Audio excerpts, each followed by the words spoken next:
My boss rejected my ideas, called me dreamer. Now he works for my new company. The soft hum of the air conditioning was the only sound in the expansive office, a stark, almost deafening contrast to the cacophony of thoughts swirling in Magnus Thorne's mind, evident in the slight, almost imperceptible tremor of his hands as they rested on the polished mahogany desk. He sat opposite Aris, a man once so imposing, so unequivocally in command of every room he entered, now reduced to a shadow of his former self. His suit, though still impeccably tailored, seemed to hang a little looser on his frame, a silent testament to lost weight, perhaps lost sleep. His eyes, once sharp, dismissive, and utterly devoid of warmth, now held a desperate, almost pleading quality that Aris found both unsettling and profoundly satisfying. The lines around them seemed deeper, etched not just by age, but by worry. "Aris," Magnus began, his voice raspy, a far cry from the booming timbre that once reverberated through corporate boardrooms, often silencing any dissenting opinion. Aris, he understood this was an unusual request. But his experience, his network, he truly believed he could be a valuable asset to Aris's organization. Aris leaned back in his ergonomic chair, a faint, almost imperceptible smile touching his lips. His gaze drifted past Magnus, to the panoramic window behind him, where the city skyline shimmered under the afternoon sun, a mosaic of glass and steel reaching for the sky. It was a view Aris had earned, brick by calculated brick, idea by derided idea. This was not merely an office, it was a testament. He remembered a different view, one from a cramped cubicle, the kind where the fluorescent lights hummed a dreary tune, staring at the broad, unyielding back of Magnus' head as he dismissed Aris's very existence, labeling his aspirations as childish fantasies. The irony of the moment, the exquisite reversal of fortune, was a potent, deeply satisfying elixir that warmed Aris from the inside out. Magnus Thorne, the man who had called him a dreamer with such condescending conviction, was now here, seeking employment from him. Magnus did not know it then, but this moment was not a mere twist of fate, it was the culmination of a meticulously crafted plan, a testament to a vision Magnus had once scorned with such vehemence. Aris's silence was not a sign of hesitation, but rather, the quiet enjoyment of a perfectly executed strategy. The stage had been set years ago, piece by agonizing piece, and now, the curtain was finally rising. Magnus had no idea what was truly coming, nor how perfectly this narrative had been engineered. Years ago, Aris was simply a junior product developer, brimming with ideas, fueled by an unshakable belief in the future of technology. His desk, tucked away in a corner of the open-plan office, was always cluttered with diagrams, scribbled notes, and half-eaten energy bars, all for what he truly believed would be the next big thing. His vision was clear, an AI-driven platform that could revolutionize how businesses interacted with data, predict market trends with uncanny accuracy, and personalize customer experiences on an unprecedented scale. He saw it so clearly in his mind's eye, a complex yet elegant tapestry woven from algorithms and intuitive interfaces, capable of empowering companies in ways they could then only imagine. It wasn't just a concept, it was a conviction, a burning certainty deep within his core that vibrated with every line of code he wrote. He poured his life into refining these concepts, sacrificing weekends, late nights, and often, his own peace of mind, fueled by the sheer exhilaration of creation. He would spend hours in front of his dual monitors, the glow illuminating his face, lost in the intricate dance of logic and possibility. His colleagues often saw him there long after everyone else had left, a silent, determined figure in the dim office, and some quietly admired his dedication, though few truly grasped the scope of his ambition. His boundless enthusiasm, however, consistently crashed against the unyielding wall that was Magnus Thorne, the then head of innovation. Magnus was a relic, a man whose mind was as rigid as the old-school methodologies he championed. He saw innovation not as a fluid, evolving entity, but as a series of predictable steps, confined strictly within the boundaries of what had already been proven safe and profitable. To him, Aris's ideas were not groundbreaking, they were childish whims, fanciful delusions born of youthful naivete. Magnus considered himself a pragmatist, a stern guardian of common sense against what he perceived as the chaotic and profitable realm of genuine foresight and speculative technology. He favored slow, incremental improvements, never bold leaps. His philosophy was rooted in the past, in the methods that had made him successful decades ago, and he seemed utterly incapable of conceiving a future that deviated from that familiar path. Aris remembered his first presentation vividly, the memory still carrying a faint sting. It was a meticulously prepared deck outlining the nascent stages of his AI platform. He had stayed up for 3 nights straight, fueled by an endless supply of lukewarm coffee, fine-tuning every slide, every data point, every projected outcome. He had even rehearsed his delivery in front of his bathroom mirror, perfecting his gestures, anticipating questions. He walked into that sterile, air-conditioned boardroom, heart thrumming with a potent mixture of hope and nervous anticipation. Magnus sat at the head of the long, polished table, his arms crossed, a permanent frown etched on his face, as if he were already bored before a single word was uttered. As Aris spoke, his voice clear and passionate, Magnus' eyes glazed over, an almost visible shield forming around his mind, deflecting every concept that challenged his established worldview. He would occasionally tap a pen against the table, a rhythmic, impatient sound that grated on Aris's nerves. When Aris finished, breathless but triumphant, having laid bare his soul and his vision, a heavy silence descended upon the room. The other executives present exchanged hesitant glances, some looking intrigued, others simply waiting for Magnus' verdict. Then Magnus cleared his throat, a sound heavy with disdain. "Aris," he stated, his voice dripping with condescension, "that was certainly a presentation. But let me be frank." He paused, letting his words hang in the air like a guillotine blade. "AI? Predictive analytics? This is all just a flight of fancy. We are a serious tech firm, not a playground for sci-fi enthusiasts or overgrown children." He paused again, leaning forward, his gaze piercing, cold as ice. "You, Aris, are a dreamer. A naive, unrealistic dreamer. Stick to what works, what's tangible. These visions, they waste company resources, and frankly, Aris, they waste my time."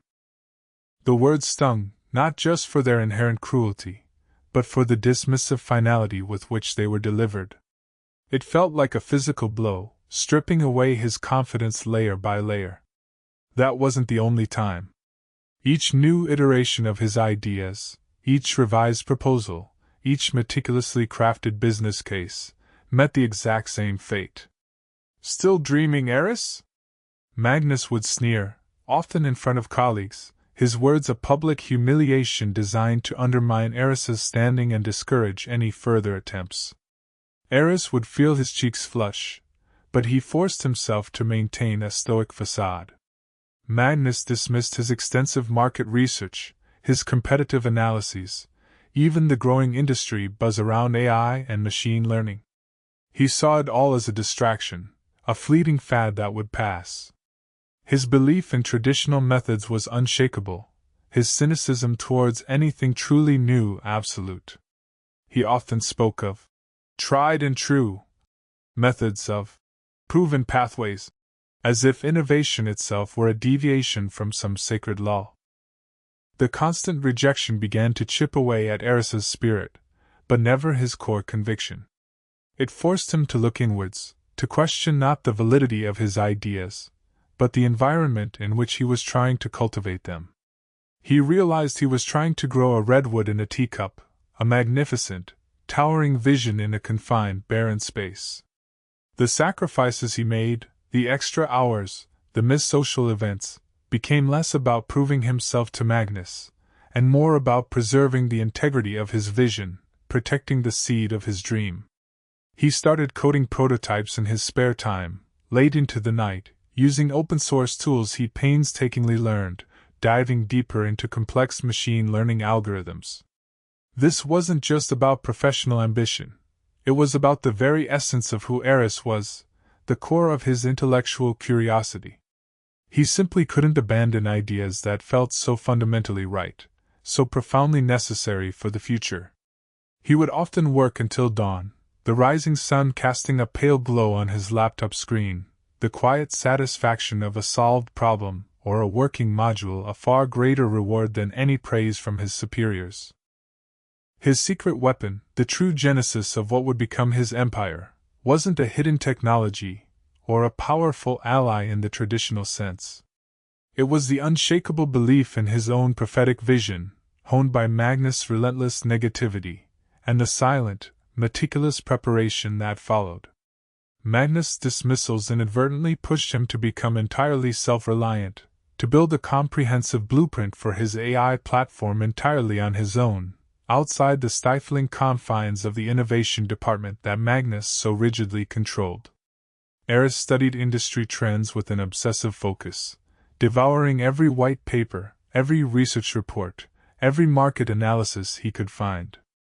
He identified gaping holes in existing solutions, anticipated needs that businesses didn't even know they had yet, and gained a nuanced understanding of market dynamics that Magnus, blinded by his rigid methodologies, simply couldn't see. Aris wasn't just building a product, he was building a future, brick by intellectual brick. Each dreamer label Magnus hurled at him wasn't a deterrent, it was fuel, solidifying his resolve to prove him, and the entire old guard he represented, spectacularly wrong. He started networking quietly, attending obscure tech meetups in dimly lit coffee shops, connecting with like-minded individuals who shared his passion for the future of AI. These connections, initially small seeds of shared enthusiasm, would later blossom into a powerful network of allies, mentors, and crucial early investors. His true secret weapon was not something he could reveal then. It was the quiet, determined forging of a destiny that was entirely his own, a destiny he was meticulously chiseling into existence while Magnus remained blissfully ignorant. Aris's departure from that stagnant firm was as understated as his presence had been to Magnus. There was no dramatic resignation speech, no final confrontation where he laid bare his frustrations and hopes. He simply handed in his 2 weeks' notice to HR, citing personal reasons. He avoided Magnus' office, sending a polite, generic email to his immediate team. Magnus likely interpreted his quiet exit as an admission of defeat, another dreamer returning to reality, unable to hack it in the real world where his visions simply didn't fit. Aris could almost hear Magnus' smug chuckle, a faint echo of his condescending voice, reverberating in his mind. Magnus saw his silence as weakness, a testament to his own wisdom in stifling Aris's ambition. He was profoundly wrong. Aris's silence was the calm before the storm, the deep breath before the plunge into an entirely new, self-directed trajectory. The months that followed were a blur of relentless work and calculated risks. Aris converted his small, one-bedroom apartment into a makeshift office, its walls soon plastered with elaborate flowcharts, complex algorithms, and countless post-it notes detailing next steps. His AI platform, once a fragmented concept confined to his mind and scattered documents, began to take tangible, functional form. He was operating on a shoestring budget, surviving primarily on instant noodles, cheap coffee, and an unyielding conviction that pulsed through every fiber of his being. Sleep became a rare luxury, often replaced by the exhilarating hum of his laptop as lines of meticulously crafted code coalesced into something truly functional, something that hummed with intelligent life. It was a lonely period, punctuated only by the occasional video call with a handful of brilliant engineers he'd connected with through obscure online forums and open-source communities. Individuals who shared his unconventional vision and were willing to work for little more than the promise of future success and the sheer intellectual challenge. They were Aris's first allies, true believers in the nascent stages of what would become a formidable venture. Their late-night debugging sessions, often fueled by virtual pizza, forged a bond of shared purpose. Aris remembered one particularly challenging week. A critical bug had surfaced deep within the core architecture of the Ether platform, threatening to derail months of work. The frustration was immense, a heavy weight pressing down on him, the urge to give up palpable. He stared at the lines of error messages, his mind a jumble of exhaustion and despair. But then, Magnus' voice would echo in his mind. Dreamer! That single word, once a cruel weapon wielded against him, now transformed into a powerful, almost mystical motivator. Aris wasn't just building a company, he was disproving a cynical philosophy, dismantling an outdated worldview. He worked through the night, debugging line by agonizing line, tracing the problem through layers of code, until the elusive bug was finally solved, the system humming smoothly once more, its predictive models churning out data with breathtaking efficiency. Each small victory, each resolved error, solidified his resolve and sharpened his already formidable skills. He learned to trust his instincts, to push past the fatigue, to find solutions where others might have seen only dead ends. During this grueling but formative period, Aris deliberately kept a low profile. There were no press releases, no grand announcements, no premature attempts to court media attention.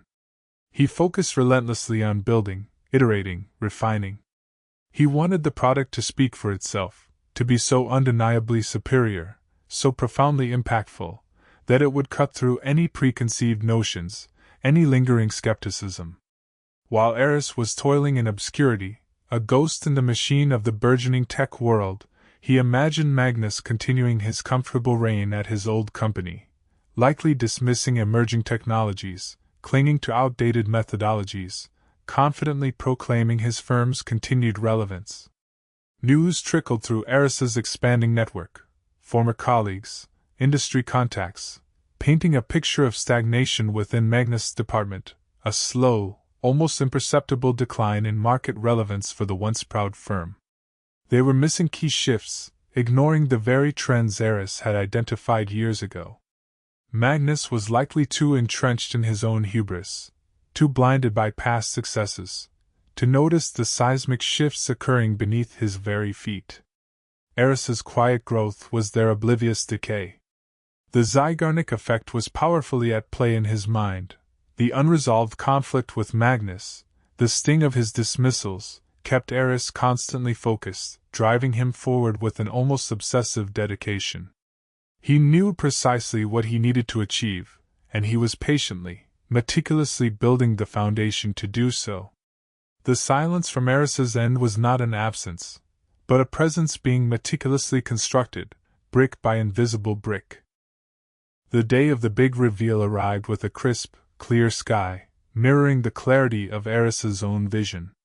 It was the annual Tech Innovators Summit, held in the sprawling, futuristic convention center downtown, an event Magnus Thorne rarely missed, primarily to see and be seen, to reinforce his own outdated notions of industry leadership and traditional influence. Aris's company, Viridian AI, was scheduled to unveil its flagship platform, Ether, to a global audience of investors, journalists, and industry peers. The air crackled with anticipation, a mix of nerves and exhilarating readiness coursing through Aris's veins. He stood backstage, microphone in hand, listening to the introductory remarks, his heart beating a steady rhythm of calm, almost serene confidence. This wasn't merely about vindication for him. It was about sharing a vision he truly believed in, a vision Magnus had scoffed at with such disdain. But the sweet, undeniable irony of what was about to unfold was certainly not lost on Aris. As his name was called, a profound sense of purpose filled him. He walked onto the brightly lit stage, the roar of the crowd washing over him, a symphony of anticipation. The spotlight was intense, hot against his skin, but Aris felt strangely at peace, a sense of quiet triumph settling over him like a cloak. He began his presentation, not with a dramatic flourish or bombastic claims, but with a simple, direct explanation of Ether's capabilities. He spoke about the raw power of predictive analytics, the elegant simplicity of machine learning, the revolutionary potential of intelligent automation, all the concepts Magnus had dismissed as dreams and fancies. As Aris demonstrated Ether's real-time data processing, its intuitive interface, and its uncanny ability to forecast market shifts with unprecedented accuracy, the murmurs in the audience grew louder, evolving into gasps of awe and then, enthusiastic, sustained applause that vibrated through the auditorium. Midway through his presentation, as Aris transitioned to a live demonstration of Ether predicting complex consumer behavior for a simulated global market, his eyes scanned the vast audience, a sea of faces, illuminated by the stage lights. And there he was. Magnus Thorne, seated conspicuously in the third row, not far from the aisle. His usual air of detached superiority, that familiar mask of cynical indifference, had utterly vanished, replaced by a look of bewildered, almost comical shock.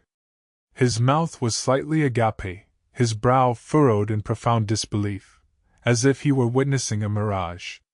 He had clearly recognized Aris, the dreamer he had so readily dismissed, the junior developer he had so carelessly trampled upon. The full, crushing realization must have hit him like a physical blow. The company whose groundbreaking product was now dominating the industry headlines, the company whose CEO was currently commanding the attention of the entire tech world, was Aris's. The very AI platform he had ridiculed, the fantasy he had scorned, was now a tangible, highly successful reality, presented by the very person he had once called naive and unrealistic. Aris could almost see the gears turning frantically in Magnus' mind, the dawning horror as he connected the impossible dots. The Aris, he knew, the quiet, ambitious junior developer, had not simply faded away into obscurity. Aris had been building. Silently. Relentlessly. And now, he was here, on this global stage, showcasing the very future Magnus had so adamantly refused to acknowledge, the future he had dismissed as a childish fantasy.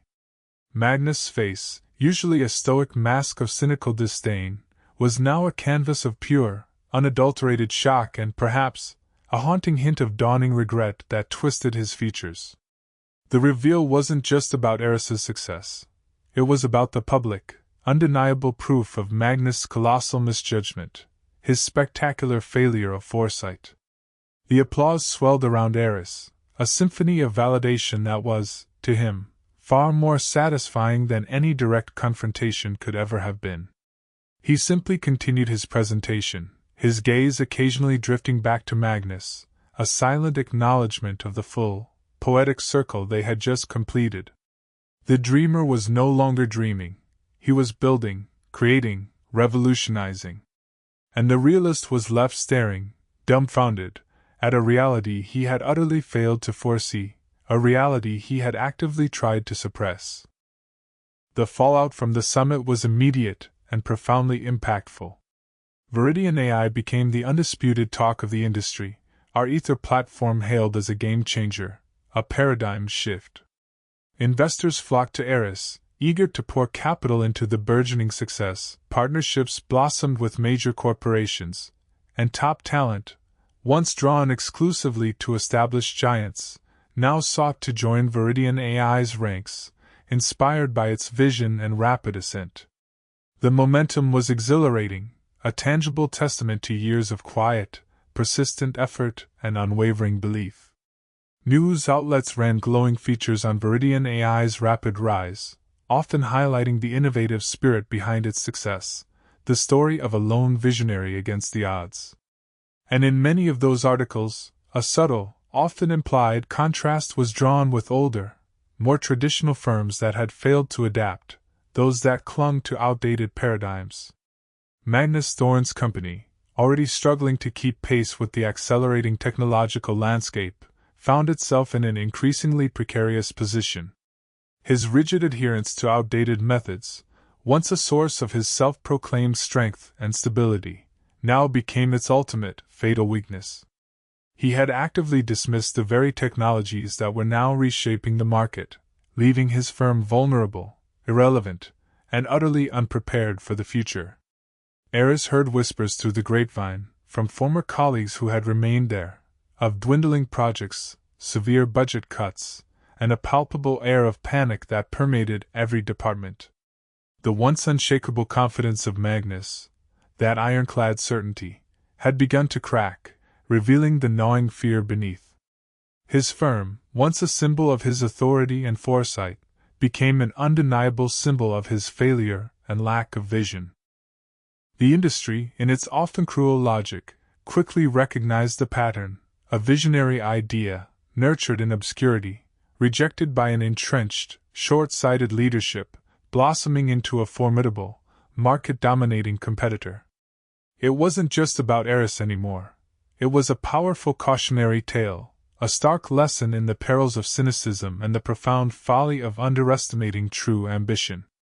The market, unforgiving in its assessment, began to punish Magnus' company severely for its lack of foresight and its stubborn resistance to change. Lucrative contracts were lost to nimbler, more forward-thinking competitors, key employees defected in droves, seeking greener pastures and more innovative environments, and their stock price began a steady, alarming, and seemingly irreversible decline. The once mighty corporation was slowly, painfully bleeding out. Then came the email. A formal inquiry from an executive recruiter, asking if Viridian AI had any open positions for someone with extensive experience in innovation leadership within the tech sector. Attached was a very detailed, somewhat desperate-sounding resume.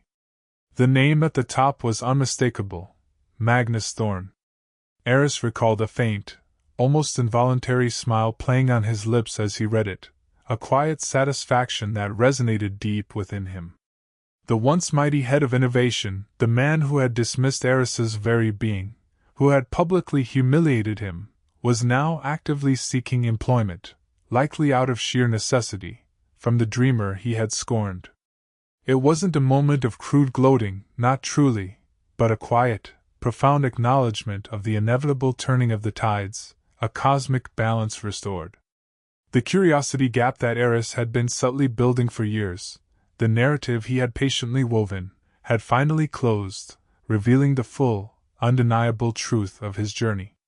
Magnus' fall, and Aris's meteoric rise, were inextricably linked, the culmination of foresight meeting stubbornness and blind arrogance.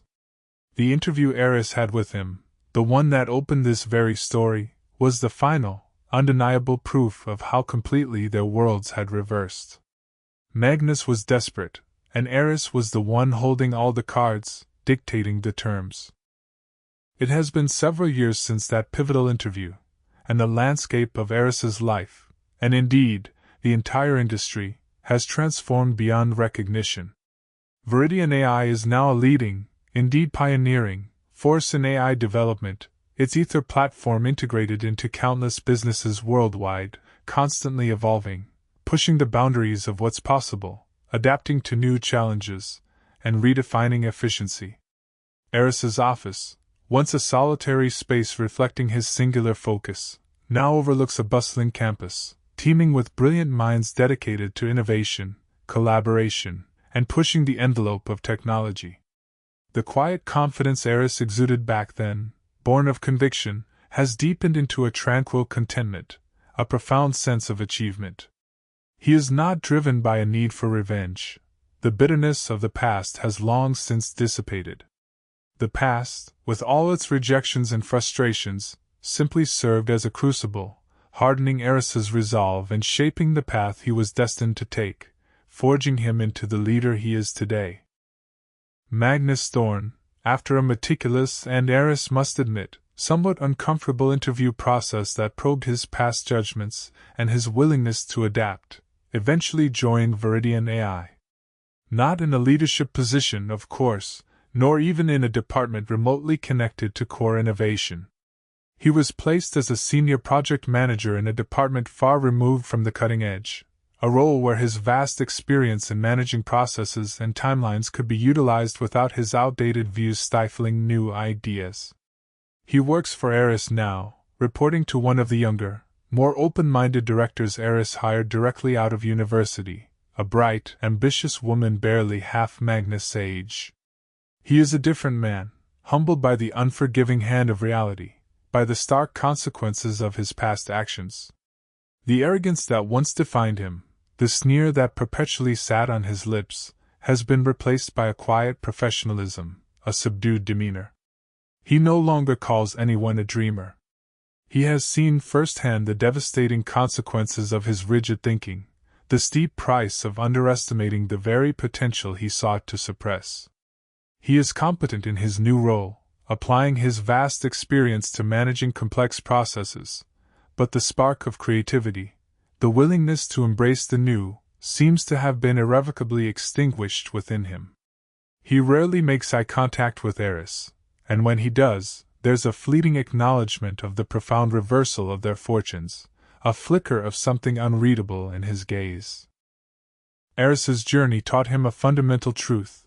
The greatest battles are often won not through direct confrontation, not through shouting or anger, but through silent perseverance and an unwavering belief in one's own vision.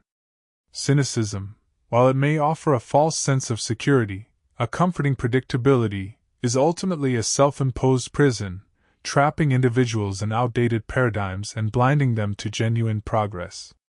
True innovation thrives in the face of skepticism, growing stronger with each dismissed idea, each condescending remark, each moment of doubt cast by others. Never allow the limitations or the narrow perspective of others to define your potential or dampen your spirit.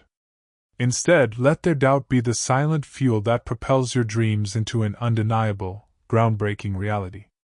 The world is constantly evolving, a restless, surging tide of change, and those who refuse to adapt, those who mock the unconventional, who cling to the past, will inevitably find themselves working for the very dreamers they once sought to discredit.